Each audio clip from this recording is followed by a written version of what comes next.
Retropie owners, the PlayStation analog control fiasco has been resolved. I figured out how to make it so when you go into a PlayStation game that is designed for analog, you can set it to always automatically switch the controller settings to an analog controller.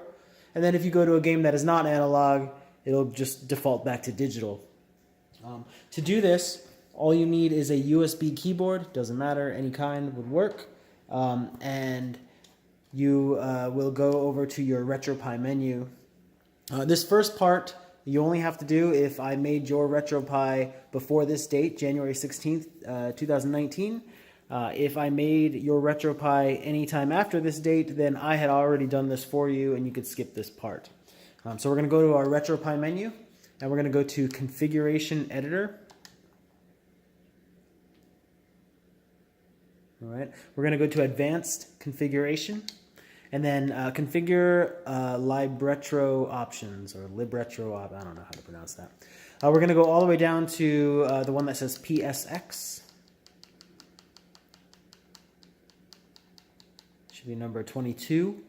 We're going to select that. And then we're going to go down to the one that says Game Specific Options. It's number 28, and it should say unset next to it. So we're going to select it, and we're going to change it to true. After we select true, we have to use a keyboard and hit escape to back out of it. If you hit cancel or get out of this in any other way, it won't save the settings. So I'm going to hit escape on my keyboard a couple times. 1, 2, another time, just to get back to our main menu. All right, that's part one. Now we're going to go to a PlayStation game that requires analog, or works better with analog, I should say. I'll choose Resident Evil 2 DualShock Edition. And we're going to go into our menu by pressing Select and the top button.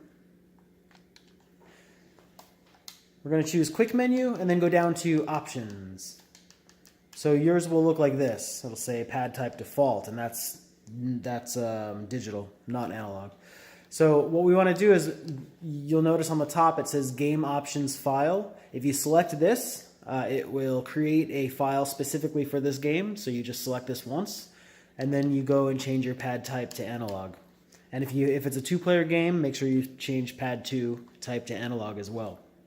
And then we could exit the same way we got in there. So select Y in my case, or it might be triangle if you have a PlayStation controller.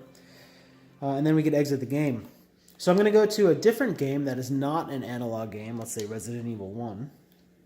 And I'm going to go into the menu. And you'll notice if I go down to Options, this game is still set to default, like it should be. But if I exit, and I exit the game, and I go back to Resident Evil 2, which I set for analog, you'll notice that it saved my setting.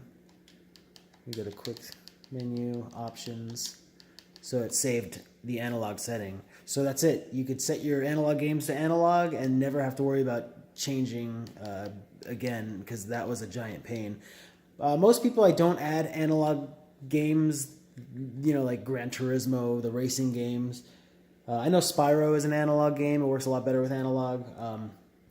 And maybe Crash Team Racing. Yeah, Crash Team Racing is an analog game.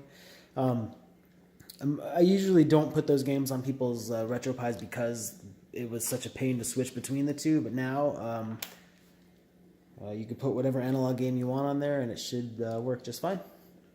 And that's it.